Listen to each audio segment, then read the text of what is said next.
Dans l'entrepreneuriat, ce plafond de verre ou ce syndrome de la bonne élève, je crois qu'il se traduit par le fait qu'effectivement les femmes attendent sans doute beaucoup plus longtemps que les hommes avant de se lancer. Quand j'ai commencé dans mon projet, je me disais non mais de toute façon j'ai pas besoin de reconnaissance. Et en fait, avec le recul, je me dis que quand même si un petit peu. Parce que c'est rude. Je pense que mon associé et moi, on sait avancer quoi qu'il arrive parce qu'on a une persévérance et une hargne qui est extrêmement importante.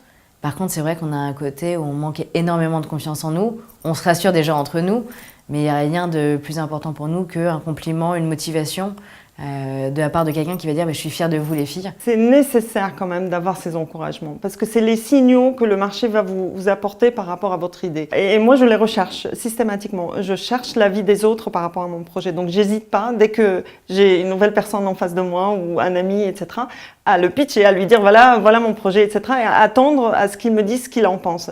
Et croyez-moi, à chaque fois que vous entendez quelqu'un vous dire « Ah, c'est génial, super, j'adore votre idée », et parfois il y a des gens qui sont même plus courageux, ils disent « J'ai envie de travailler pour vous », et puis d'autres qui vous disent « Ah bah, je suis prêt à investir ». Vous savez, ça crée une motivation tellement forte chez vous, et qu'après, ça y est, c'est fini, vous savez que votre projet tient la route. La recherche de reconnaissance, je l'ai connue, et je l'ai connue à une époque où j'étais salariée, où en fait j'attendais qu'on me donne le poste pour prendre la place. Et puis un jour j'ai compris ça, et du coup j'ose espérer l'avoir transformé.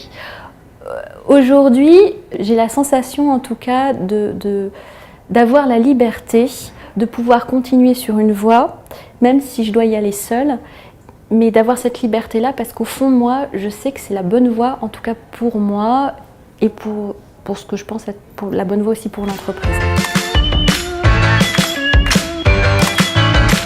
Je ne souffre pas d'un manque de confiance en moi, ce qui ne veut pas dire, et ce n'est pas de la fausse modestie, que j'ai ultra confiance en moi. Je pense être dans la moyenne, je ne me mets pas des limites, et je pense qu'effectivement en tant qu'entrepreneur, si vous vous mettez des limites seul, vous en avez déjà assez comme ça par les autres pour en plus s'en rajouter. Donc je pense qu'à un moment donné, il est vraiment important, et c'est ce qui, moi en tout cas, m'a fait tenir, d'avoir confiance en soi. C'est plus la façon dont on se voit nous-mêmes qui fait qu'il y a des freins. Je pense que c'est plus ça. Je suis mère de famille, donc voilà. Je ne vais pas le présenter comme ça. Je dis, moi, voilà, 19h30, aucun intérêt. L'efficacité, elle s'arrête à 18h.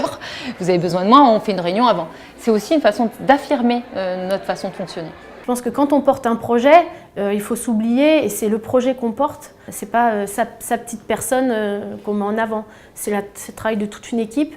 Je préfère foncer dans la masse, etc., en ayant bien sûr un peu réfléchi avant, mais quitte à perdre des plumes ou quitte à... ça me fait peut-être moins peur que de réfléchir et puis d'attendre des validations, des regards.